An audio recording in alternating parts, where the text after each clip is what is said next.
പ്രിയമുള്ളവരെ, സുഭാഷ് ചന്ദ്രൻ പുതിയ എഴുത്തുകാരിൽ ശ്രദ്ധേയനാണ്. മനുഷ്യന് ആമുഖം എഴുതാൻ ധൈര്യം കാട്ടിയ എഴുത്തുകാരൻ. അദ്ദേഹത്തിൻ്റെ ജ്ഞാനസ്നാനം എന്ന പുസ്തകമാണ് ഇപ്പോൾ എൻ്റെ കൈവശമുള്ളത്. ഗാന്ധിജിയുടെ ദണ്ഡിയാത്രയുടെ ഇന്ത്യൻ സ്വാതന്ത്ര്യ സമരത്തിൻ്റെ ചരിത്രവും ഭാവനയും കലർത്തി പറയുന്ന ഒരു പ്രത്യേക രചനയാണിത്.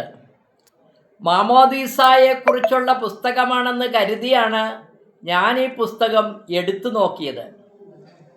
മാമോദീസായിൽ ജലസ്നാനമുണ്ട്.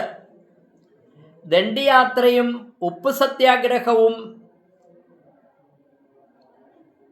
എല്ലാം ഇന്ത്യൻ ജനതയെ പുതുക്കി പണിതതാണ്.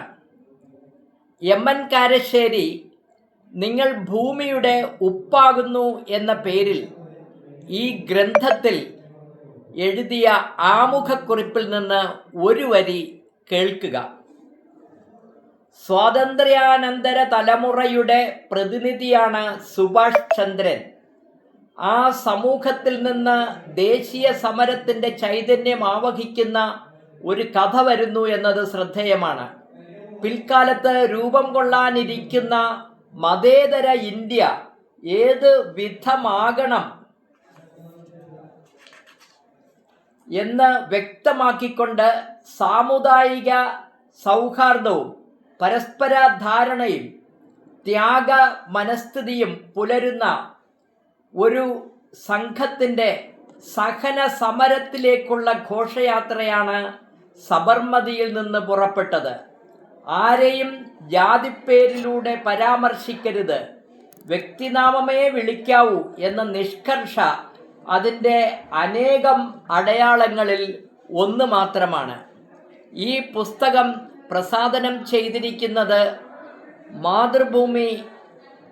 മാതൃഭൂമി ബുക്സാണ്. 150 രൂപയാണ് വിലയിട്ടിരിക്കുന്നത്. പുതുതലമുറ നിർബന്ധമായും വായിച്ചിരിക്കേണ്ട ഒരു പുസ്തകം. ക്രിസ്തുമത വിശ്വാസികൾക്ക് ജ്ഞാനസ്നാനത്തിൻ്റെ പുതിയ ചില ദർശനങ്ങളും ഇതിൽ നിന്ന് വായിച്ചെടുക്കാം.